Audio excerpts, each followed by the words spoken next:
There. All right, GGB. Test 1 2 test 1 2 test. Why is mine so low? Test 1 2 test 1 2 test 1 2 test 1 2 test 1 2 test 1 2.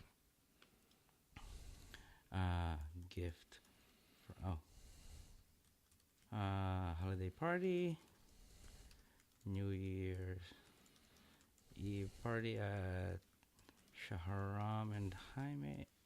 What else? Gift from Mike. North American Bear in Kentucky. All right, ready? 76. Is it 76? All right, good. Here we go. Welcome to Gay Geek Bizarre Show, episode 76, and it's a Thursday, January 4th, 2018. I am Nard. And this is Ray. And Happy New Year. Happy New Year, everyone. Happy New Year, Maynard. Happy New Year, Ray. Yes, it's our first episode of the year. I hope you guys had a good Christmas, holiday, Hanukkah, whatever celebration you just did. Kwanzaa, and also New Year's Eve was really fun also. So, that's the 31st. We went to Shahram and Jaime. We had a great time, right? I almost didn't have a great time. Why not? Because the person that I wanted to kiss at midnight didn't get there until like 5 minutes till midnight. Oh, okay. So this is just they made it in time, just in time. But I was getting a little worried there. I was starting to sweat it. I thought I was going to have to kiss a bear or something.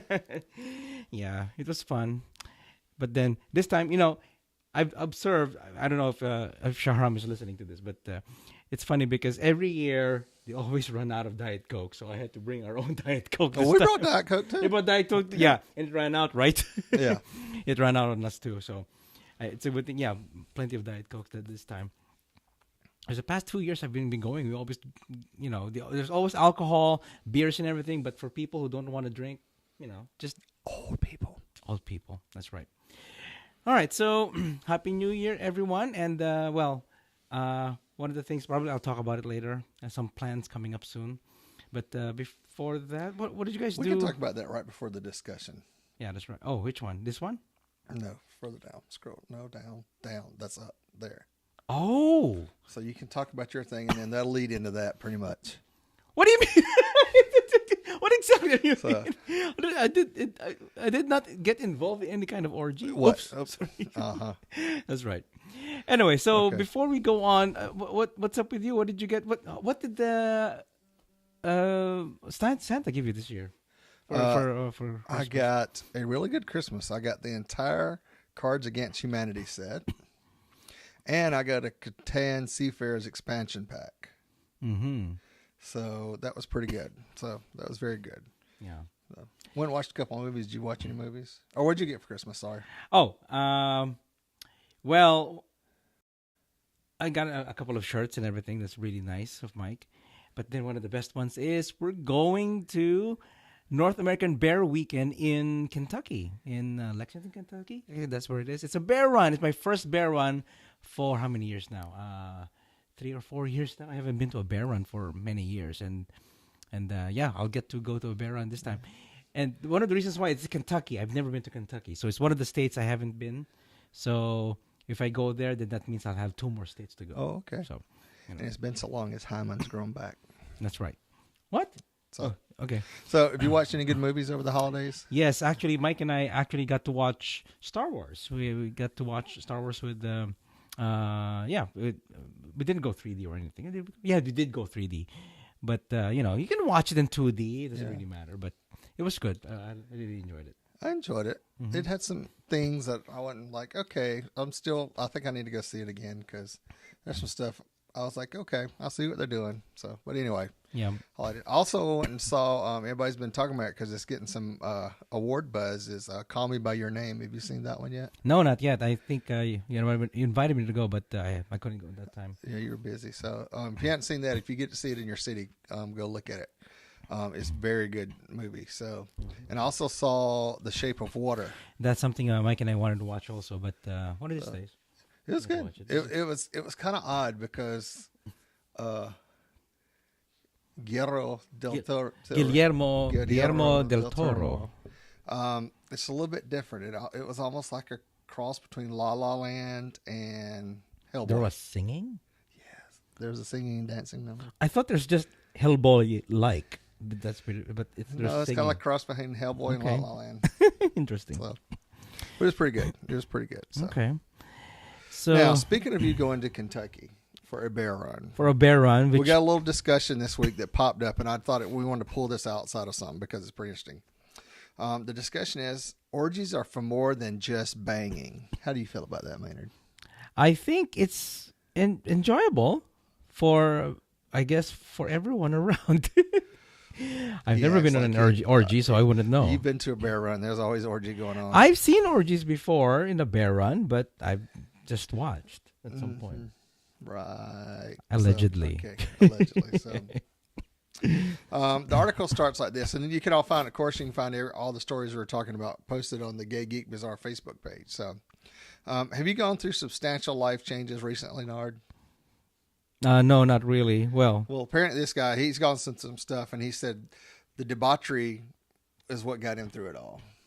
Oh, okay. So he says, Elizabeth Bishop was wrong. The art of losing is hard to master. There are few situations in life where we are forced to lose the things we want with enough frequency to really help us nail the choreography of abandonment. Few, but not none. I would argue that there is one place where you can only learn to let go of a good thing, but actively relish in the act of watching them move on without you.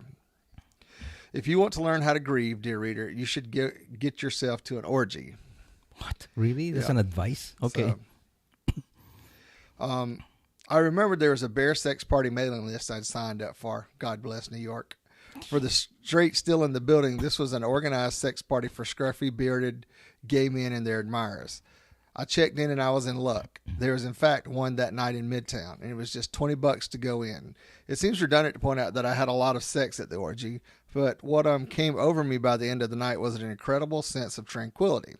The very nature of a large group sex situation meant that the 2 minutes after I'd finished 69 a hot guy, I came back to find him being fucked by someone else.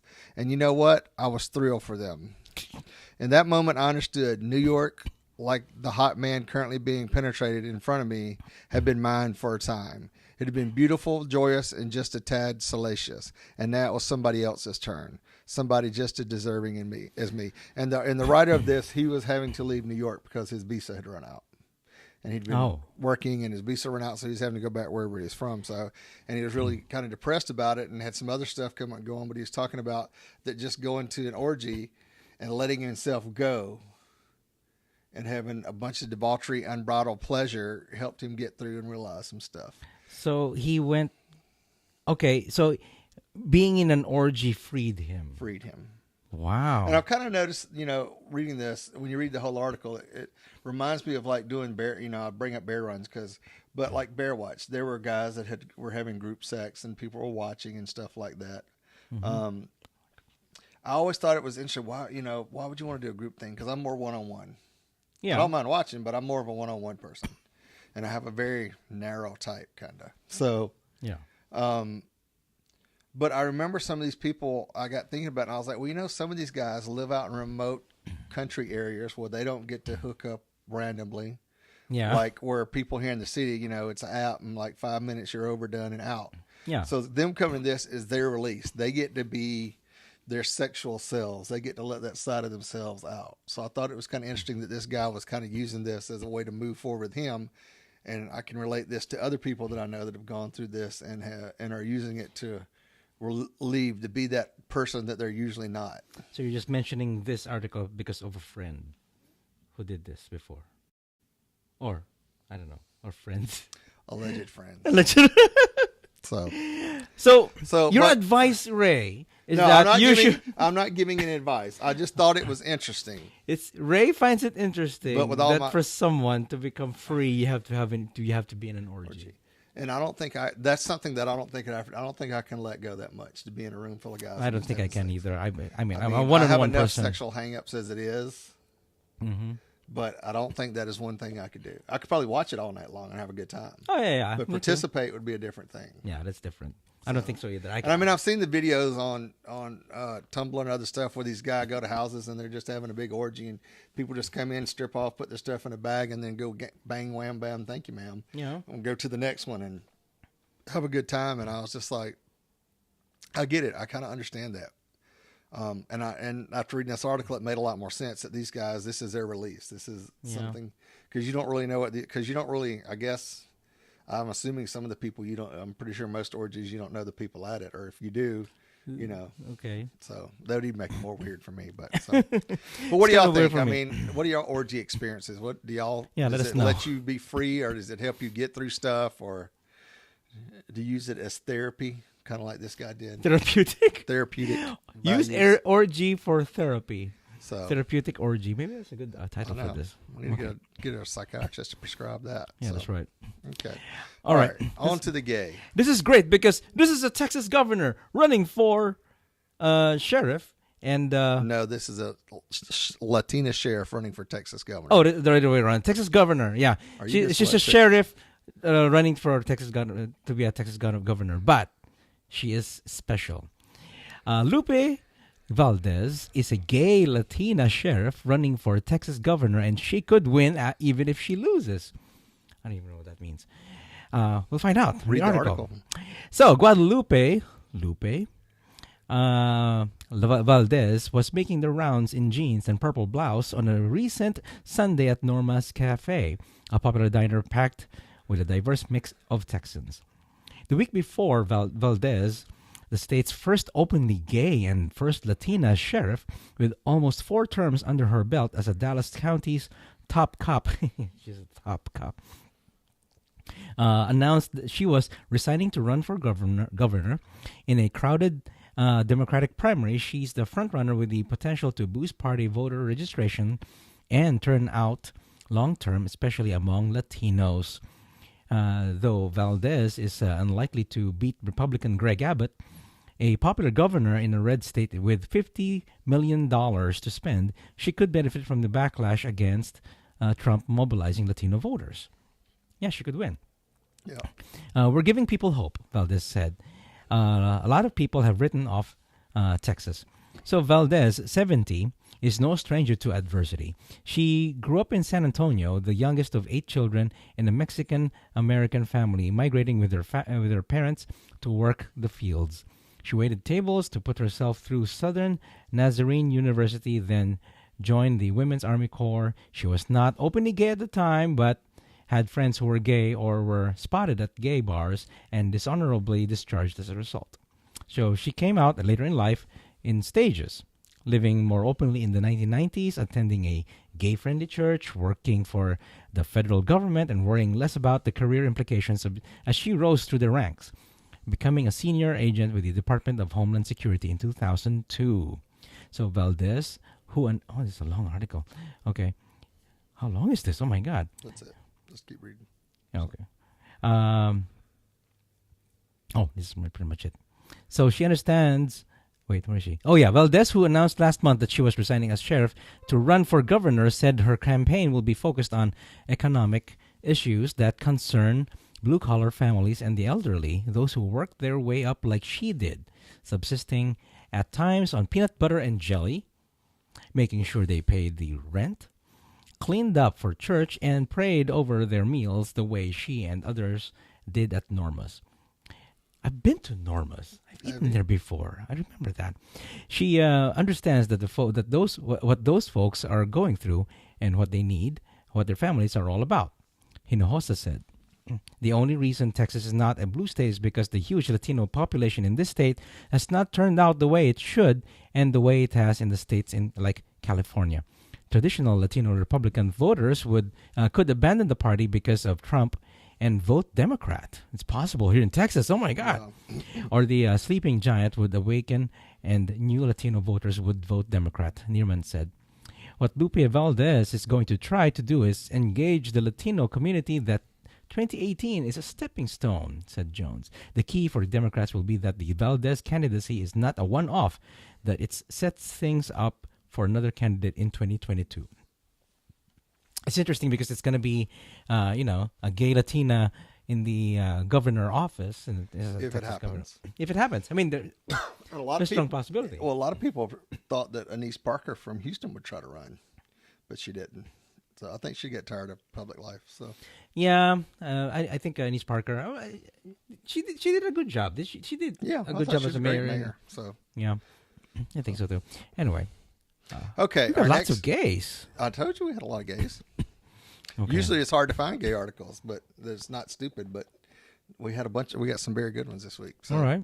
Of course, we've been off for 2 weeks, so they kind of piled up. Oh yeah, sorry guys, we were away for 2 weeks. Yeah, we took took a break, a holiday break. So. because it's holidays a couple of weeks ago, so we wanted to take a break. And this is another Texas, Houston specific. Texas couple claims a kiss got them booted from an Uber driver's car. A gay Texas couple says an Uber driver left them by the side of the road after they shared a quick kiss inside the car. Randall McGill, 28, and Jose Chavez, 26, said they were on their way home from a holiday party at a friend's house in Houston at the time of the incident last week. The men, who got engaged in December, told Click to Houston that they were seated in 2 seats divided by an aisle in the driver's minivan when they leaned in for a quick kiss. I wasn't doing anything that I wouldn't have done in public. I'm not going to embarrass myself or my fiancée by any means, McGill told the television station. At that point, the driver, who has not been identified in media reports, asked the men to stop kissing, Chavez said. He said, I can't take you no more. He was like, I'm going to have to drop you guys off. And we said, that's fine, Chavez says. I was upset. I'd never been told not to kiss or anything.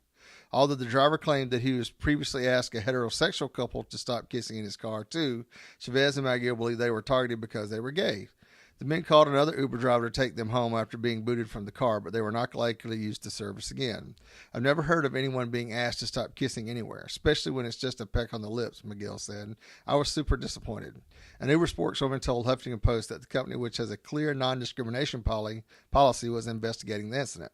This is very concerning to us, and we take these types of reports seriously, said the spokeswoman said. The company, she added, will take appropriate action once the investigation is completed. In 2016, the company fired an Australian driver who was caught on tape using homophobic and threatening language towards a same-sex couple. That's the problem with these Uber drivers. They don't realize that they do. They don't realize that they don't only rate their people rate them. Yeah. And of course, he will have a backlash. I think they know that, and I think, but the whole deal is when they don't do that much background screening for these people, and I don't think they get much. From what I understand, talking to drivers, they don't get that much on-the-job training. They don't get that, but they do have screening. They have screening. They have a level of screening, but I don't think it's a deep in screening like you would go in and say, okay, you understand you're working in a city with a lot of gays. Yeah, you might be doing that kind of training. Yeah, like sensitivity training. Sensitivity. Yeah, I see what you're saying. So, yeah, it's really sad that it happens even in Houston. Yeah. Maybe we know them. Do we know these guys? They're in Houston, so we probably know them. I didn't recognize their faces. So. Oh, okay. But anyway, okay, let's go to the next gay. Oh my God, how many gays do we have? Just read it. All right, okay. So many gays. We're gone 2 weeks, and now he's we're trying lazy. to keep track. Okay, this was a story a couple of weeks ago, but we just wanted to bring it up because it's a gay wrestler. It's a big bear. Oh my God, it's a big bear gay wrestler. Okay, so Beefcake pro wrestler Mike Paro says I'm gay. So the 34-year-old, he's very young, 34-year-old pro wrestler from Orlando just made a big reveal. He's gay, all 6'4" and 300 pounds of him. I've always known I'm gay, Paro says. It's like, well, it's not as high as the mountain. The mountain is about 7 feet, I think. That's why I said the little mountain. Oh, little mountain, okay. I've always known I'm gay, Paro tells Gay Star News in an exclusive new interview that was never questioned in my mind. Growing up, I went to a Catholic school all my life. My mom's a Sunday school teacher. I came from a small town in upstate New York. It didn't have a flourishing gay community. The only exposure I saw of any gay culture was extremely effeminate, and that was what was on TV. I'm not like Jack on Will and Grace, so I'm not gay. Paro, who can deadlift 700 pounds, bench over 545 pounds, and run 40 yards in 4.9 seconds, says he kept his sexuality hidden for years instead focusing on manly stuff to keep himself distracted and others from becoming suspicious. I played football and did manly stuff. It wasn't because I was gay. Those were the things I gravitated to. competitive stuff. He also tried dating women at first. This worked, but over time he realized that the relationships simply weren't satisfying for him and weren't fair for his partners. It wasn't It's like Chinese food. Once you eat it, 2 hours later, you're just wanting something else. Really, the cliche. It wasn't until he was in his late 20s that he started exploring his sexuality. Unfortunately, his first experiences dating men didn't go so well either. Oh my God, poor guy. Gay men can be the meanest, cruelest people you've ever met in your life. Oh my God. I was fat, I was ugly, I'm a closet case, and at the time I was just looking to understand what's going on. And so that put me further back in the closet than going forward. So I buried myself in wrestling and focused on my career, and I had some success, but that was always in the back of my mind. Paro says eventually he sunk into a deep depression. He felt like a liar and a fraud for keeping his true identity a secret. He began drinking heavily and having thoughts of suicide. He even tried conversion therapy. It was an absolute joke, he recalls. So yeah, it's interesting that we have a gay wrestler coming out. I mean, okay. Well, he's not the only gay wrestler, because we've had a gay wrestler, well, a weightlifter. We had a gay weightlifter. We had on Bear Podcast many years ago. Yep. So yeah, Is he still in Houston? I think so. I haven't seen him for a while. So yeah, still looking. we ought to hook these two up. They could help each other out. Oh yeah, that's right. Could deadlift each other, right? Yeah. So. Okay, so yeah, good for you, Mr. Paro. Be gay, and please go to North American Bear Weekend, because I'm going to be there. Right. Please go over. So, I just want to throw an honorable mention out here, because this was hilarious this morning. Mike Pence swears in Doug Jones as gay son looks on. In a triumph turn of events last month, voters elected Democrat Doug Jones to the U.S. Senate seat in Alabama over accused sexual predator and known homophobe Roy Moore. Shortly after the win, Jones's son Carson Jones, who at the time said he couldn't be proud of his dad, confirmed to the Advocate that he was gay. On Wednesday, Carson Jones stood side by side with his dad as his father took the Senate oath of office, administered virulently homophobe VP Mike Pence. Shortly after, Carson Jones, who goes by the Dapper Zookeeper on his Instagram page, which includes celebratory photos of his day his father won the election, pride photos, and a picture of him meeting Lance Bass at a gay bar, posted a photo that they was taking, which appears to be staring directly at Pence. and you can see the daggers coming out of each other's eyes. I know. But they've taken the pics, and there have been a bunch of memes on it today showing up all over Facebook. So bet. that's why I mentioned it, because it's one of those interesting things. So Okay, so it's just really funny because Pence, Mike Pence is really, really homophobic, isn't he? He doesn't like the gays. Yeah. Yeah. So we'll see what happens in a couple of months when he's he's just sworn in, so he's now active senator. Active senator now. Okay. Yeah. So we'll see how it goes. And the gay son is cute if y'all haven't seen him. Very cute. So. All right, let's go to the geek. Oh my God, at last. Okay, here we go. This is important because Ray has just been watching Netflix, and we both are Apple users. So chances of Apple acquiring Netflix in 2018 are increasing. Wow, Netflix is a very big company, and wow, I almost thought Netflix is as big as Apple, but I guess Apple can still buy Netflix. Okay, so the likelihood that Apple will acquire Netflix is now at 40%. Per a report from Citi and analysts, President Trump's corporate tax cut is the reason for this increase in interest. According to Business Insider, the new corporate tax cut, along with a one-time allowance for companies to repatriate cash stored overseas without worrisome hits, will provide Apple with more money, which could be put towards purchasing new companies, and they're going to buy Netflix. And per the report, Apple has around 252 billion only. That's it. That's all that they have, with the majority of it stored under foreign jurisdiction. Apple would need only a third of that cash to purchase the streaming giant. Talks around Apple possibly buying Netflix have run rampant for the past year or so. However, at the time, a deal between the two seemed highly unlikely with the corporate tax cut. Yeah, everybody's talking about the tax cut this year, right? Mm-hmm. So, however, the circumstances have changed. As of right now, it doesn't appear that the two have even entered any sort of official talks, meaning a deal is still a ways off from happening. though Apple appears to be inching closer to doing so. While streaming services such as Hulu and Netflix have taken off over the years with the aid of original content, Apple has struggled to grow its platform outside of iTunes.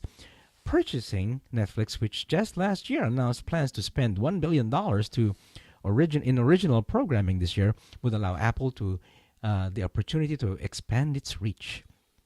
Apple's potential acquisition of Netflix comes after Fox and Disney have struck a deal for the Mouse House to acquire a majority of Fox. That deal, of course, is still about a year from out from being finalized, though it looks to be just one of many possible acquisitions to take place this year. So this is big. Yeah. Apple, one of the biggest companies, one of the biggest company in the world, is going to acquire a big company, Netflix themselves, and oh my God, that's going to be like. Well, they're kind of doing like Google does. Google under ABC is going and acquiring all these companies to boost its revenue and diversify what it's doing. So I don't see why Apple shouldn't do it, because God knows what else are they going to do with the iPhone. Well, for one thing, Apple. So if they buy, because I think Apple at some point they do want to do to make their own content and curate videos and movies and everything. It's just that the buy a video buying business model, is it really working? People would rather stream. I would rather stream Netflix. I would rather stream Hulu if I have had the chance. If you have Sling TV or even Direct TV now. Yeah. Or even HBO now, if you have all those, you just stream everything that you want. And what's the point of actually buying videos? I mean, it's so antiquated. Well, I was reading an article the other day that said by 2013, TVs will be extinct because everything will be on demand. Because the kids that are growing up now, they'll be in full force then. And you're talking about the broadcast TV. Broadcast TV and stuff. It'll all be on demand. There won't be TV stations and all this kind of stuff. So it'll all be on-demand content. And it's happening now. It's getting that way now, but it's going to take till, 2030, another 15 years for that to work through, and most of what we know is go away. And it might drag out for a little bit longer, but I thought it was interesting that report said that. So you just reminded me of something, because sometimes my cable box, I still have a cable box, guys. So I have a cable box, it's a DVR thing. Sometimes it doesn't connect well. What I do sometimes is I go online on HTPC. I have a computer on my TV and hook that up and watch videos that way. I know I use a mouse and everything, but turns out it's even more reliable going through the internet than using the cable box itself. Yeah. So we're coming to that point that, even though you go through Comcast or Fios or Google Fiber or whatever internet provider that you have, that eventually TV broadcasting would become obsolete, and it's just going to be all streaming. It could still be live. Yeah. It could still be live, but you can watch it online. Yeah. Well, I think the whole thing that's going to happen is, like, I kind of like the whole streaming thing, where, like, if there's a show I like, I can go pay $20 and see the whole season. Mm-hmm. And watch the whole season, whether it comes out one at a time or they release them all at one time, and I binge watch like you do on Netflix with stuff. So I think it's going to be interesting that way, because, I mean, there's a lot of shows I could care less about on TV and stations, and, like, cable for me is a overexpense thing. I mean, there might be 4 or 5 channels on the cable that I actually watch all the time. Yep. Home and Garden Network, Food Channel, AMC, whatever. But most of that stuff I record. Sci-fi. I'll watch sci-fi some. I've gotten away from that for a while because Netflix and some other things have taken up my sci-fi stuff. So okay. So, but anyway, on to the bazaar. Let's go to the bazaar. Okay. Oh my God. What did we get stuck in our rectums last year? None for me. Sorry, none. If it's Christmas, it must be time to learn what America shoved inside itself. The only worthwhile holiday tradition pushes on. All reports are taken from the U.S. Consumer Product Safety Commission's database of emergency room visits, and they're occasionally not for the faint of spirit. It may offer some universally good piece of advice that would make sure that the base is flared. So this is what's been found in the rectums this year. A golf ball. Peanut butter jar. What? That's Spray wide. bottle. Spray bottle. We know people. Spray bottle. Curtain rod. Stuck a toy up his rectum because he thought he was constipated. Toothbrush. Toothbrush holder. Wait, toothbrush, the bristle side? I don't know. It just says a toothbrush. toothbrush holder, floss container, mouthwash bottle. Ugh. At a party having fun with his male friends, someone put a shot glass up his rectum. Ugh. Small wooden knick-knack. It's like that macaroni cheese man, you know. Screwdriver, plastic fork, toy missile, plastic vibrating dildo, cannot turn off. Oh, no. Oh, God. Attempted to dislodge a dildo from his anus using a letter opener. Cigar tube to relieve hemorrhoids. Feeling lonely and used a mascara container in a plastic bag, put in rectum. Why? Tin cup. A hairbrush. Was drinking with friends and got into experimenting. Air freshener container stuck in anus. Oh, my God. That's really thick. Marbles. A large bottle of shampoo. Sat in the bathtub and felt something go inside her anus. Cat food can. Oh, my God. On the length side. I don't know. Bag of oral tobacco. Water bottle and rectum. Does this reduce anxiety? 3 AA batteries. 2 AAA batteries. A D battery. Patient said, I have a coin in my ass from a month ago. Oh, no. He never released it. Oh, my God. Okay, so what have you guys put in your ass lately? Yeah. Is that even a good question to ask, y'all? Nothing. Absolutely nothing. Nothing for me either. All right, let's go to, what is this? What horrible things do, What horrible things did we do with our penises last year? really? Really? Okay, what horrible things did we do to our penises last year? Okay. We did rectum. We got to do penis. Okay, we did ass, now it's penis. If Christmas is all about putting stuff into butts, New Year's Day is the day to read about the many methods of absolute destruction of America's dick and balls, and to be thankful it wasn't you, unless it was. All patient descriptions taken verbatim from the U.S. Consumer Product Safety Commission's database of emergency room visits. Oh my God, it's always. You know what? I have to interview one of my doctor friends because he's in a trauma unit. Maybe sometimes they would have some kind of a story of people inserting things through their asses or penises. Okay, so penis laceration, jumping over fence, doing parkour.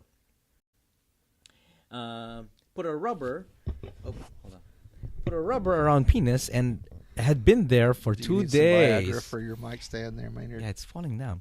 Wiped penis with towel with bleach on it. Oh my God, that's so painful. Was roller skating and accidentally skated into the leg of a table and injured penis. Ugh, these are painful. Put a lollipop in his underpants so mom couldn't see him.